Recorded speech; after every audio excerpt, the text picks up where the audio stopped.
Assalamualaikum warahmatullahi wabarakatuh. Perkenalkan, nama saya Aulia Dewi dari NPM 008. Hari ini saya akan bahas mengenai analisis Moyers. Untuk analisis Moyers sendiri itu merupakan analisis yang digunakan untuk mengukur lengkung rahang.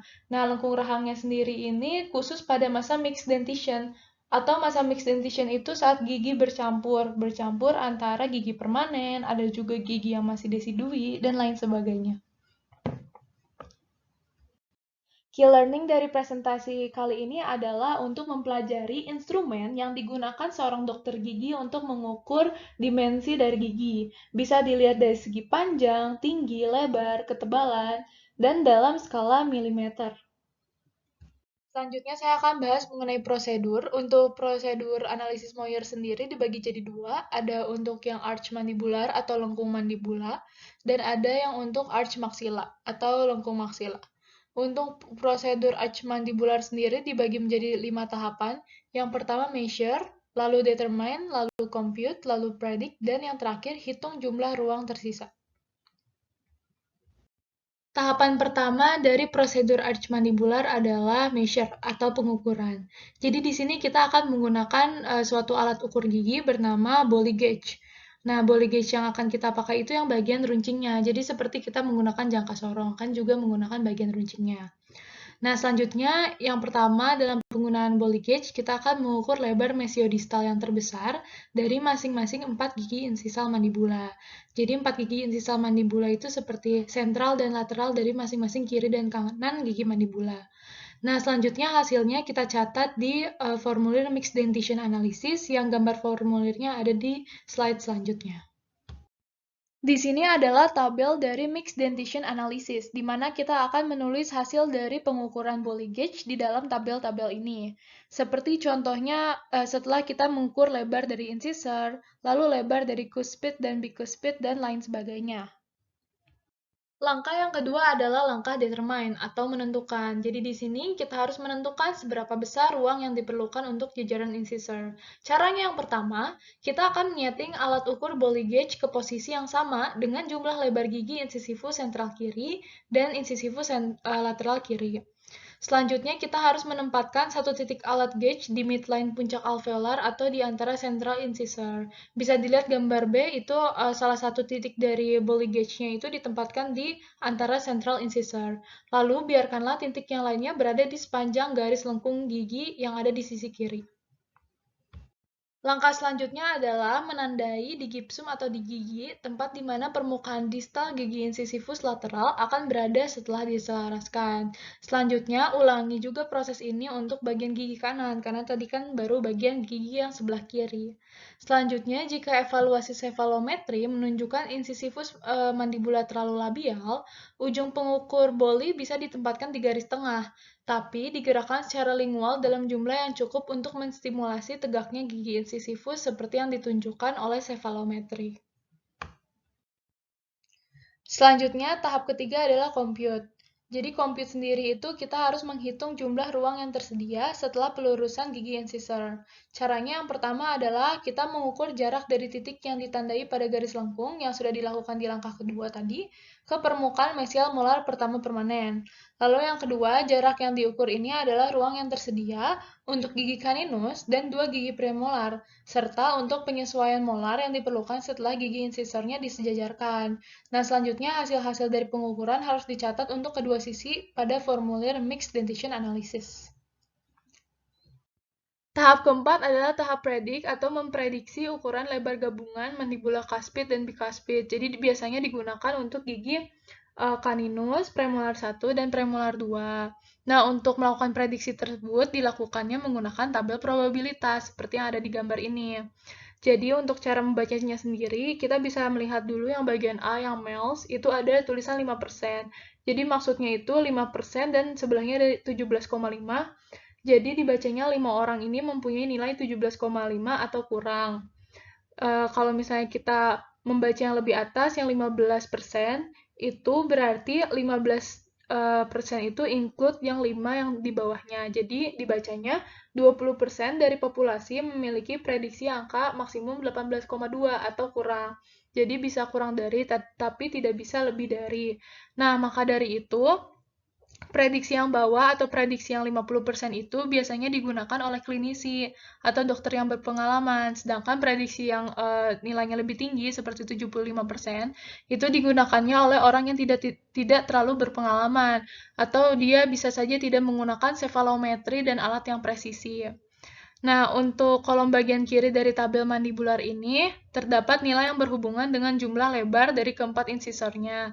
Nah, kalau kolom bagian kanan ini terdapat rows yang menunjukkan range dari ukuran cuspid dan bicuspid untuk ukuran incisor yang ditunjuk.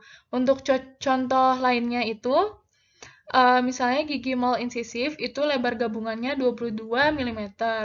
Penjumlahan lebar cuspid mandibular dan lebar bicuspidnya berkisar antara 22,6 mm pada tingkat kepercayaan 95% hingga 18,7 mm pada tingkat 5%. Nah, semua orang yang gigi seri bawahnya berukuran 22 mm, 95% akan memiliki lebar taring dan bicuspid dengan total 22,6 mm.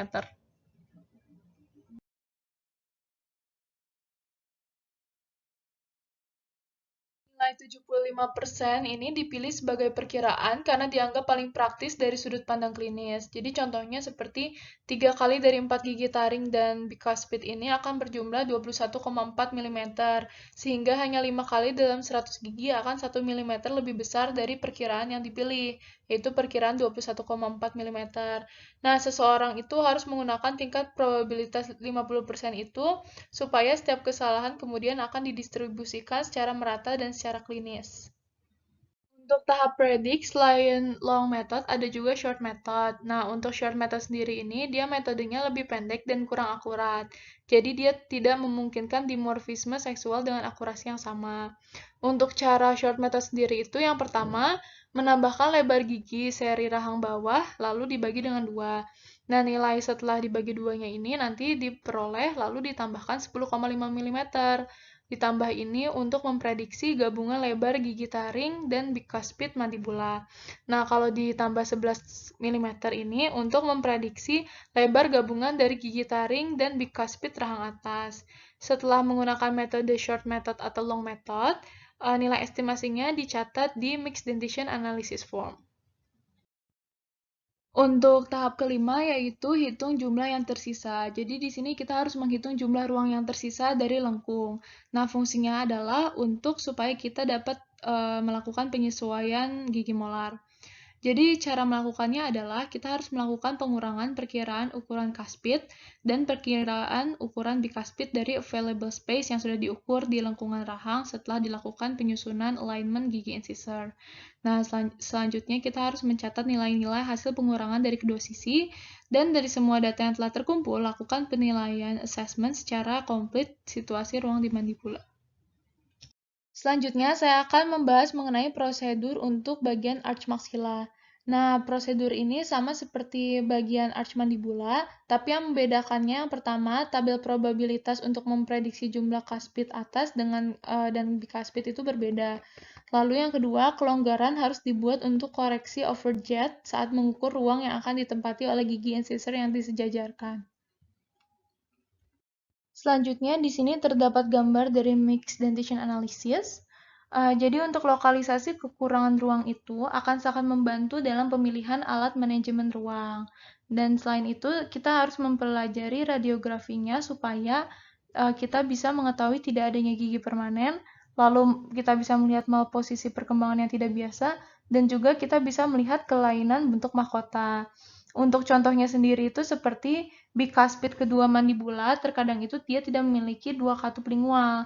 Jadi ketika mereka terbentuk, mahkota lebih besar dari bagian probabilitasnya. Nah, oleh karena itu, seseorang itu bisa mengukur ukuran mahkota dari cuspid dan premolar yang tidak erupsi dalam radiografi periapikal untuk informasi tambahan, atau menguatkan perkiraan dari mixed dentition analysisnya. Selanjutnya, tooth space available atau ruang yang tersedia. Nah, untuk ruang yang tersedia, dia sebenarnya hanya menghitung aproksimasi panjang garis di sekujur tiap segmen pada gambar apa adanya. Untuk ruang yang dibutuhkan, required space, dia akan menggunakan lebar prediksi cuspid dan bicuspid menggunakan tabel. Langkah pertamanya adalah perhitungan ruang yang tersedia. Jadi caranya itu dilakukan dengan mengukur perimeter lengkung dari mesial 1 molar pertama ke molar lain melalui titik kontak gigi posterior dan tepi insisa gigi anterior. Hal ini dapat dicapai dengan membagi lengkung gigi menjadi segmen-segmen yang dapat diukur sebagai pendekatan garis lurus lengkung gigi. Untuk tooth space required, jadi ini menghitung jumlah ruang yang dibutuhkan untuk penyelarasan gigi. Hal ini dilakukan dengan mengukur lebar mediodistal setiap gigi erupsi dan titik kontak ke titik kontak lainnya, yang digunakan merupakan lebar mediodistal gigi incisivus mandibularis. Memperkirakan ukuran gigi tetap yang tidak erupsi, cuspid dan bikuspid dengan menggunakan tabel probabilitas, dan kemudian menjumlahkan lebar masing-masing gigi. Jika jumlah lebar gigi permanen lebih besar dari jumlah ruang yang tersedia, maka akan terjadi defisiensi ruang perimeter lengkung dan akan terjadi crowding. Jika ruang yang tersedia lebih besar dari ruang yang dibutuhkan, akan terbentuk celah di antara beberapa gigi. Nah, ruang yang tersedia di kurang ruang yang dibutuhkan itu akan memberi kita kecukupan atau ketidakcukupan ruang untuk memposisikan gigi sesuai dengan arcus dentalis.